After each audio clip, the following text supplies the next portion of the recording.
vēl līdz gājiem. Šodien darba diena, atrodos Rīgas centrā un ir ļoti šeit daudz jauniešu. Iesim noskatīt, ko viņi šeit dara.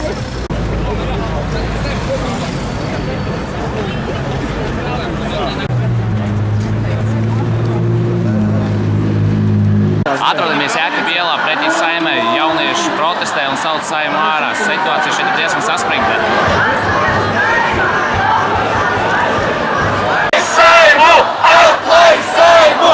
Atklāj Saimu!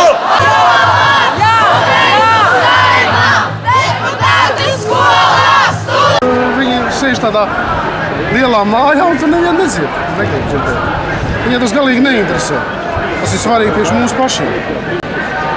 Šito varam uzskatīt vienkārši mēģinājumu, kādreiz būs ģenerāla mēģinājums. Kā par to, ka tiek nogriezts viss finansējuma augstskolām, par to, ka patiesībā iespējams nākamgad būs uz budžeta vietu. Es domāju vienkārši to, ka izglītība tiek praktiski mūsu valstī iznīcināta, izgriezta. Tas arī ir viss.